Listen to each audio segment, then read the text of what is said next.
Namo tassa bhagavato arahato samma sambuddhassa. Namo tassa bhagavato arahato samma sambuddhassa. Namo tassa bhagavato arahato samma sambuddhassa. Hello, lovely YouTuber people, and welcome to another session here where I do guided meditation. This is the third one I've done on YouTube. First one was a very beginner's stage, anapanasati, mindfulness of breathing. The second one, the following week, it was, we delved into body scanning. And so tonight what I thought I'd do is talk about a meditation practice which we like to label as Samatha. Now, Samatha meditation basically means a calming meditation, tranquility meditation. What we're trying to achieve doing Samatha meditation is to calm the mind and find some peace and tranquility, and stages of concentration, which we like to call samadhi. Now, I'll just give you a brief rundown of just a quick story. When I was in Sri Lanka, before I ordained as a Buddhist monk, I went to a couple of different, very well known around the world, meditation centers. I spent 2 weeks in a vipassana meditation center, and then I spent another 2 weeks in a different part of Sri Lanka in a Samatha meditation center. So I kind of got a good understanding of both the modalities of meditation in Theravada Buddhism, and I thought I'd touch today on Samatha meditation, which was the second monastery I went to, which, like I said, it's very concentration style meditation. So just to give you a quick brief rundown and my thoughts on both the practices, I'm personally heavily practicing insight meditation, which is vipassana. But in saying that, after doing both of them, I actually realized that there's a duality with both of these, in the sense where you can't have one without the other. And what I've noticed in Buddhism in general is, a lot of people are very heavy-handed when it comes to, I just do insight meditation, or I just do vipassana, or all that matters is vipassana or insight meditation, samatha doesn't matter, and things like this. And I was also on that side of the fence until I went to the samatha retreat and spent a couple of weeks in the forest there, and got a better understanding about samatha meditation. So just touch on the two. So samatha is obviously, like I said, like tranquility, calm abiding meditation, to focusing and calming the mind. Now, vipassana meditation is what we like to call insight meditation. And this is more of an understanding about the inner workings of the body and literally insight, an insight in who we are, the mind, and things like that. It's definitely more well known in the sense of a path to liberation, enlightenment. Vipassana is definitely the quicker way to get there, I'd say, in my opinion. In saying that, though, samatha meditation, the calm abiding meditation, I think it's fundamentally important. Without it, I think you'll find it quite difficult to get into insight straight away, or you won't find it as effective. I find Samatha meditation, calming the mind first and getting this one-pointedness of mind, I think is very effective. And then going into insight meditation afterwards, I think personally, from my own experience, I think is definitely the most effective way to do it. I know a lot of people go straight to insight meditation, and there's no turning back for those people, and that's perfectly fine. And to an extent, I understand. Like I said, I practice insight meditation predominantly myself, but I also find that you can't have one without the other with these two modalities. I find calming the mind first is vitally important before we start doing insight meditation, in my opinion. So I want to teach on my YouTube channel, I want to kind of cover a lot of bases in different modalities of meditation, not specifically based on what I prefer and what I favor to do myself. I want to give people a broad spectrum on meditation in general, in Theravada Buddhism. So the Buddha spoke of both of these, vipassana, and he also spoke of Samatha meditation. Obviously put in practical practice into those two as well. So when I went to the forest monastery in Sri Lanka that was predominantly based on Samatha meditation, I wasn't quite sure what to expect, and when I got there I quickly understood, okay, this is a bit different than vipassana or insight meditation. There was people practicing lots of different techniques when I was there.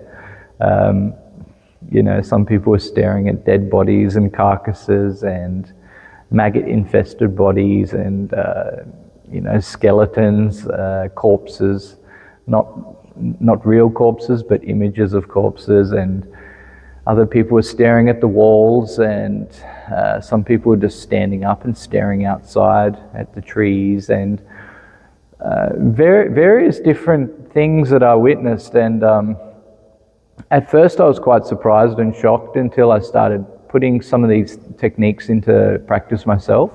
And then I discovered that it's a very effective method once you put some hours into it. Highly effective when it comes to calming the mind, gaining some samadhi, which means concentration of the mind, and definitely finding like one-pointedness, which means like a direct concentration. I think this is vital in meditation. And if you want to practice insight or vipassana meditation, I find if you're doing this technique first, just calming the mind and getting these levels of concentration or samadhi, I think you'll find once you do start doing insight meditation and understanding the nature of the body and the mind and things around us and the workings of things, by doing vipassana, that's where samatha is very effective. So today, let's delve into it, and specifically I'm going to just teach a technique which is part of samatha, which is called Kasina meditation. So the next question we need to ask ourselves is, what is Kasina meditation? So basically Kasina meditation is a specific kind of concentration practice, right? It's rooted in Buddhist traditions, and it's particularly rooted in the Theravada tradition. Now, it's explained at a deep level in a Buddhist book that we have, and it's called the Visuddhimagga. Now, the Visuddhimagga basically translates to the path of purification. You might be able to find a copy, like an English copy of it online. It's a very old book, written by a guy called Buddhaghosa. But yeah, it goes into samatha practice quite in depth, and also explains Kasina meditation. So it's basically like a form of samatha, which is like calm, abiding, tranquility. It uses a visual object. which is the Kasina. That's what's called Kasina, basically, to develop concentration and mental stability. So Kasina meditation involves focusing on a specific or an external object known as a kasina. And this is to cultivate the one-pointed concentration, or what we refer to as, like I said previously, samadhi. The term kasina is a Pali word which means whole or complete. This practice aims to stabilize the mind, reduce distractions, and potentially lead to meditation absorptions, or what we call in Buddhism jhanas.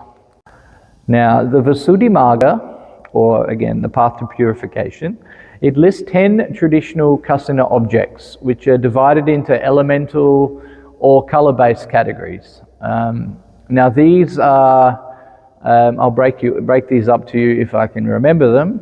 The first one is like the earth kasina. Now, that you could relate that like a disc or an area of earth or clay or perhaps mud. Or even like a plowed field or something. Or you could use like a disc, like a clay disc or something like with an earthy feel and an earthy, like texture to it and look to it. So that is one of them. The other one is like a water kasina. So you could have like a glass of water, or you could have some form of bowl or like a body of water of some sort. That could be another object of meditation that you could use. The other one is like a fire kasina. Now, this is a bit more popular. You might have seen this on some movies or like some martial arts movies or things like that. So fire kasina you could relate to looking at like a flame or a candle, or like looking at a fire or a fireplace. That is like a fire kasina. So you might have seen before someone staring at a candle. That is like fire kasina, basically. The next one is like air kasina. So that's the sensation of wind or air movement.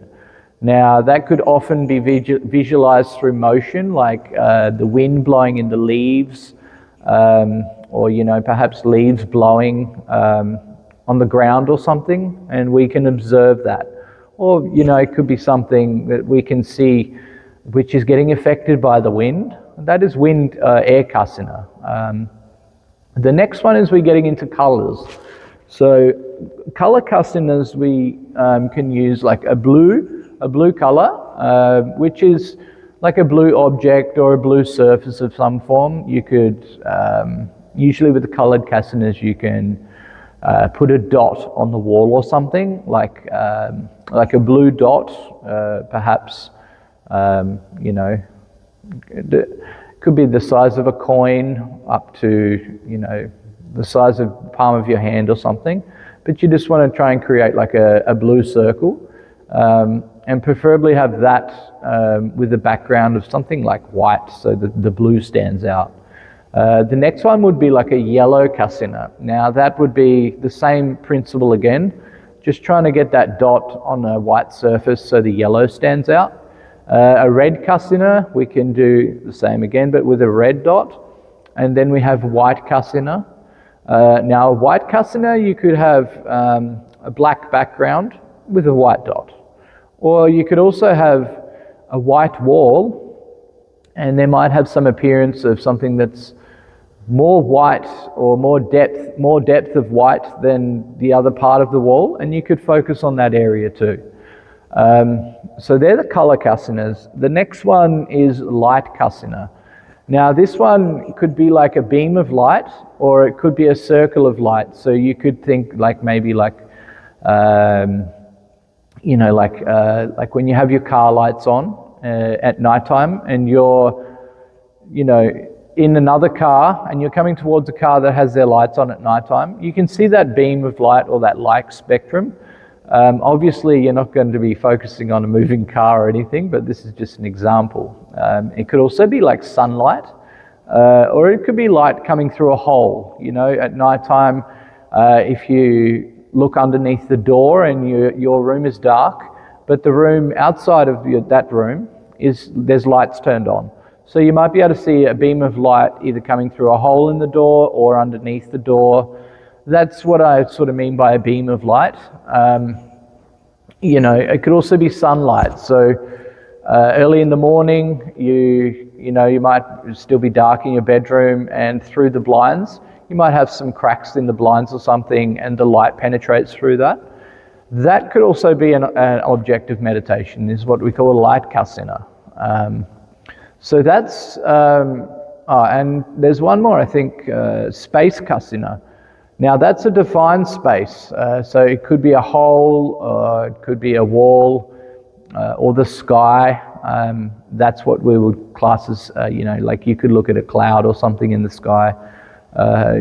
So now explaining those, we need to understand how Kasina meditation works. So choose an object, a Kasina object from those 10 that I've just explained. A colored disc, candle, a flame, a bowl of water. Now this sounds a bit wacky, and it's my interpretation of how we should select the Kasina. But I would suggest going with the element we get inherently given at birth. Now what I mean by that is your birth month or your star sign will have its own element. So for example, if you're late February, early March, like myself, you'd select a water kasina, like a Pisces, or a water sign would choose like a water kasina. So check up your birth month and find out your star sign, and it will have an element for you to choose or select. Again, you can go with the color ones. It doesn't have to be an earth element. But yeah, you can choose a colored one. It doesn't, like I said, it's not mandatory.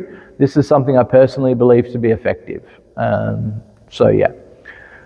Place your selected kasina at eye level, right? About, I reckon, 1 to 2 meters away. And you want to be obviously in a quiet, distracted environment. Sit in a comfortable upright posture.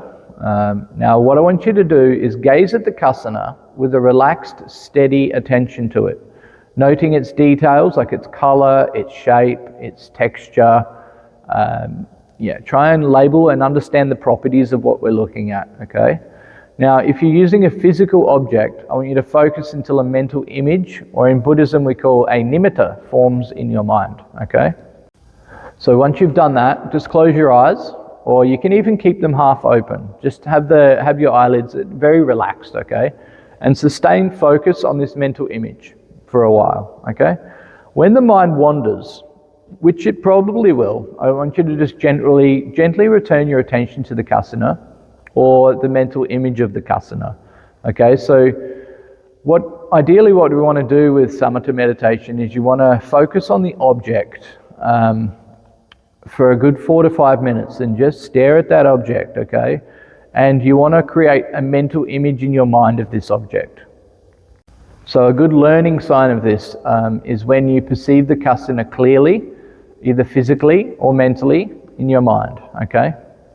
A counterpart sign would be a refined, stable mental image of the kasina, which is free of imperfections, signalizing deeper concentration, okay? Next thing we have is a thing called access concentration. Now this is a sustained focus where distractions start to fade away. Now, we're going to move on to jhanas. I'm going to have to explain jhanas in a separate video because there's quite a lot of depth to them.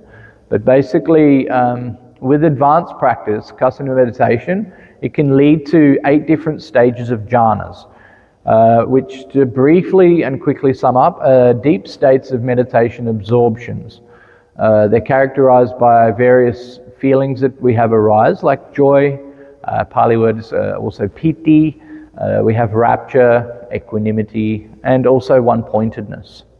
So on that basis, the whole purpose of Kasina meditation is actually quite highly effective for developing single-pointed focus as concentrated focus on the visual object.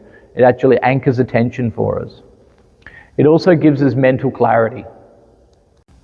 It reduces mental chatter, and it also fosters a calm, stable mind for us, which opens the doors for a good foundation for insight meditation, which I spoke about earlier. So just like other samatha practices, Kasina meditation prepares the mind for vipassana, or insight meditation, basically by cultivating mental discipline, okay? So different Kasinas can suit different temperaments, depending on our personality. That's why I also said choosing our earth signs, our birth signs, the elemental signs from that, it generally will go towards our particular personality on, our natural inclinations of who we are as a person. So, it could be a fire. You could choose fire Kasina for like a fire sign, like an Aries. That's for more energetic minds. And then for restless minds, you might choose something like a water. If you're a water sign like myself, you could choose something like the water Kasina, or a blue color, blue light Kasina, okay? Now the next thing to be mindful of is to avoid strain on the eyes, okay? So just gaze softly to prevent eye fatigue, and if you need to, blink whenever's needed, okay? Patience is also key. So developing counterpart signs and deeper concentration, it takes time and it takes regular practice. So have some patience. Kasina meditation is primarily associated with Theravada Buddhism, but it also appears in other Buddhist traditions to varying degrees. It's detailed, like I said, in the Visuddhimagga and other Pali texts, where it's one of, I think, 40 meditation objects recommended just for samatha practice alone. Historically, kasinas were used by monks to achieve profound meditation states, sometimes leading to psychic abilities. But don't get too excited, okay, as these are secondary to the goal of liberation.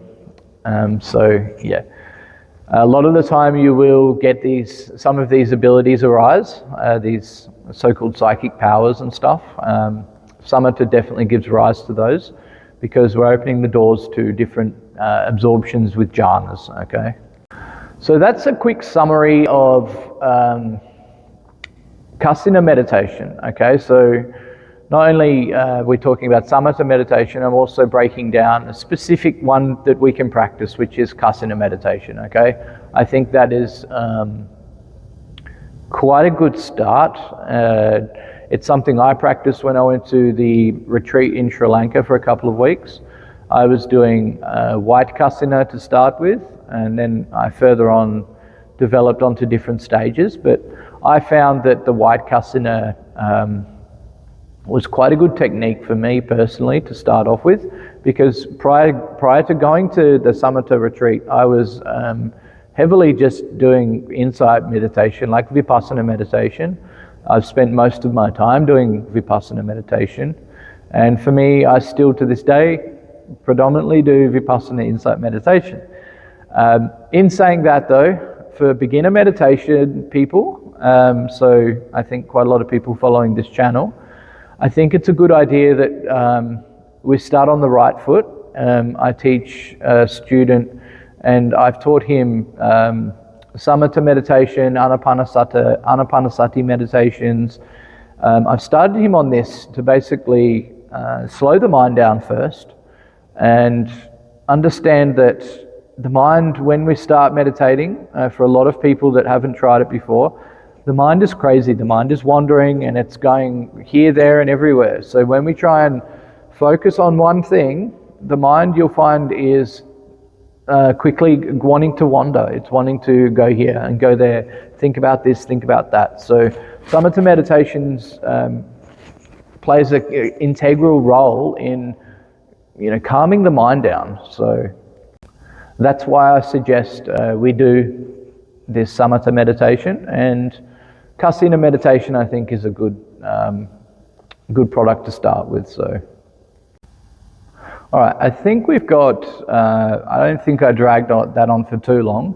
So let's try and put some of this into practice, okay? So choose a object that you'd like to do.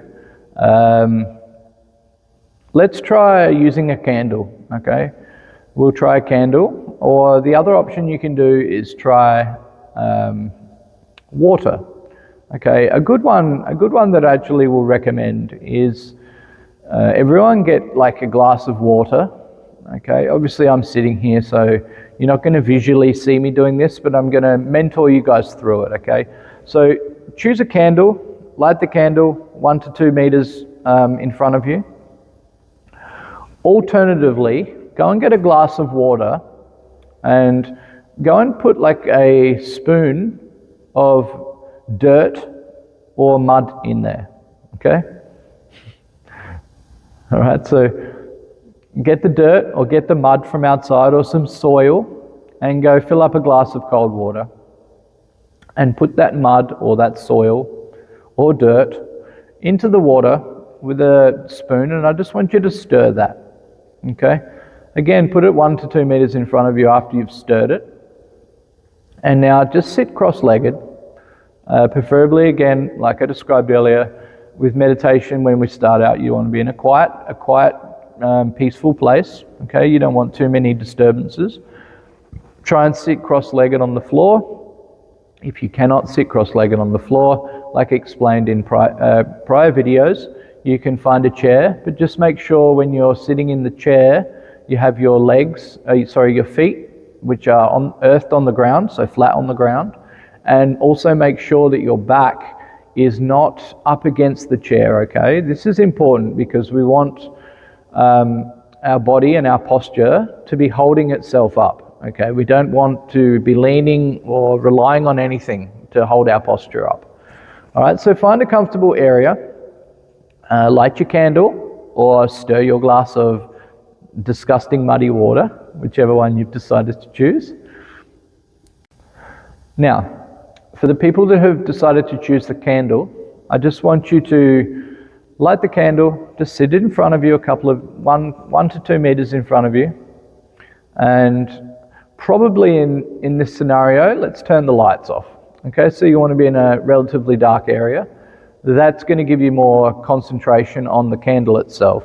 Okay, and like I explained earlier, you just want your eyes to be nice and relaxed. Your eyelids, just relax them and just have your eyes kind of halfway open. Just a very relaxed, easy kind of state, okay? And just stare at the candle. Stare at the candle, and I want you to try and visualize the candle as a mental image in your mind, okay? Because in the long run, we don't want to be staring at the candle for 1 hour. That's probably going to make people go a little crazy. Without a proper teacher, that's not really advisable. What we want to do is look at the candle and try and create a very vivid, detailed understanding and mental clarity of this candle in our minds. And then after 5-10 minutes, we want to eventually close our eyes, and we want that mental image of the candle to be in our minds, and that is now our focus of concentration when our eyes are closed, okay? Does that make sense? Now, for the people with the glass of muddy water, stir the muddy water. Now, this is going to be a little bit different, this explanation, but this analogy I'm about to give you is a very good understanding of how our mind is, okay? So, our minds are very scattered. They're thinking many thousands of thoughts a day, and it's very hard to slow the mind down and to train the mind so we're, how can I explain? So we can perceive the mind for what it actually is, and we can have more focus and concentration. So when you stir that glass of water, and you're looking at all those particles of soil or mud or whatever it is you've put in there, you can see all those particles going around, and that water is dirty now. It's dirty, and it's muddy, and you can't see through the glass. Essentially, this is like our minds, okay? A lot of Japanese Zen people, they like to explain these kinds of things like this by using analogies of water. Shaolin monks as well, they explain this glass of water kind of thing. I'm showing you this practice because we can physically see what I'm talking about here, okay? So the water's muddy, and it's all stirred up now. This is what our minds are like. So as we sit and we stare at this water, which we've just stirred and it's all dirty, we're just going to leave that water now. And I just want you to look at it for 5-10 minutes. Focus your mind on that glass of water. Okay? Get a mental image just like we did in the candle, and then eventually close your eyes. Close your eyes and just focus. Your mental image now is inside the mind, and just stare at that. Okay? This is Kasina meditation practice. Now, when the mind wanders, you draw your attention back to this mental object that we've created. Okay? If you lose the mental object, then open your eyes, stare at it again, and regain another mental image in your mind. Okay? Keep doing this until you can get a good mental image, and then close your eyes again and start again. Okay? Now, with the glass, you'll notice if you leave that glass for 30 minutes to an hour and you look at that glass, you'll probably find that the particles and the sediment or whatever it is you put in the glass of water has now settled and gone to the surface of the glass or bowl or whatever you've used. Okay? And the top, the water, is now clear and pure. This is essentially what we want our minds to be like by doing this form of Kasina meditation. Essentially, we want our minds to be nice and clean and pure without scattered thoughts and wandering mind. Okay? This is what this practice is doing, and that's why obviously I've given you that glass of water analogy. So we're kind of doing two birds, one stone, so to speak, by using this glass and water analogy. Okay? Those of you staring at the candle, hopefully by now you have your eyes closed and you've got a good focus, mental image inside of your mind. And just like I said, if the mind wanders, it's fine. Don't get angry. No need for aversion or get upset about it. Just start over again if you need to. Okay. A diligent practice is essential when it comes to Samatha meditation and this form of concentration. Okay. So practice this 10-20 minutes a day, just once a day. Try and do it consistently though. Do it every day. I want you to treat this like take a shower, like you brush your teeth. Hopefully most of you do this every day. That's what I want you to treat this practice like. So I know a lot of us have busy schedules. Sometimes we find it difficult to find time to do these kinds of things. But in the long run, this is doing something for our minds which will in turn alter and change our lives for the better. So it's definitely worth the repetition and it's definitely worth practicing. Okay? So that's pretty much all I'm going to talk about today. This isn't your typical guided meditation as in the last two meditations where I'm sitting with you guys, closing my eyes, and we're doing this together, one-on-one kind of thing. This is more, an observational kind of thing that we're doing. So there's no need for me to close my eyes and do this practice. I need to verbally explain it to you guys. You guys at home can put this into practice now by lighting the candle, getting a glass of water, putting a colored dot on the wall, whatever it is you choose to do. Go back in the videos. I'll put in the description, I'll write down the 10 kasinas for you guys, just so you guys know, and you can kind of refer to it as well in future if you'd like to change it up a bit. But when you choose a kasina for yourself, try and stick to it, okay? Try and stick to it for like a month and see how you go. It's best to choose one and stick with it and practice it diligently and thoroughly, okay? Then just jumping back and forth and choosing different ones every day and stuff, this is not really advisable. It's better to just choose one and stick with that, okay? So that's my explanation, quite a brief explanation on Samatha meditation and Kasina meditation in specific. Like I said, there's a book, it's called the Visuddhimagga. It's a path to purification. It goes into detail about Samatha meditation and Buddhist Theravada meditation in general. But I've given you guys a pretty good rundown of understanding that Samatha meditation basically means tranquility or calmness of the mind kind of meditation. That's like one-pointedness, access concentration. We're looking for samadhi. Samadhi means concentration. We're looking for this deep level of concentration which will enable us to get into stages of jhanas, which are, like I said, there's 8 different stages of jhanas that we can potentially access. And this gives rise to many various abilities and things that you can achieve doing Samatha meditation. But essentially, this probably will be the only video I'm doing on Samatha meditation because I practice very heavily insight meditation, and that's kind of my go-to, and I have more in-depth understanding about this. So from next week onwards, we'll be understanding more insight meditation, which is like 4 foundations of mindfulness. So we have Kayanupassana, which is contemplation of the body.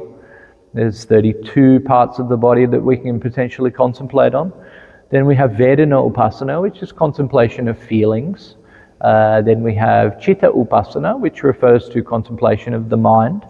And then the last one is Dhamma Upasana, which is contemplation of the nature of things, which is the insight meditation essentially. It is the 4 foundations of mindfulness, but the nature of the reality itself, like anicca, which is impermanence, understanding impermanence.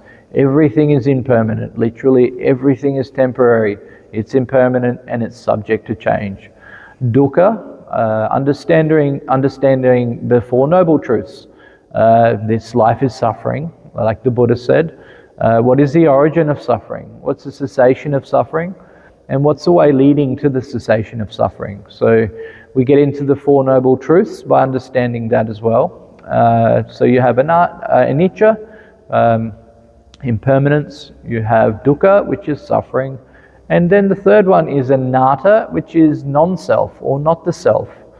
So understanding insight, we can get some very deep understanding of this, and in the next video I will start doing a guided meditation for the vipassana people and the insight meditation people. So for tonight, we've covered some Samatha meditation. It's a beautiful thing, and like I said, I believe you can't have one without the other. So learning all of these modalities is very important, in my opinion. So practice some Samatha meditation and see how you go. Any of you guys have any comments or anything, you're more than welcome to leave the comments in YouTube, or you can email me. And I'll try and get back to you guys, okay? So I'm going to leave you tonight with those reflections, and happy meditating. And until next week, Sukhi Hotu. May you be well and happy. Terawan Saranai.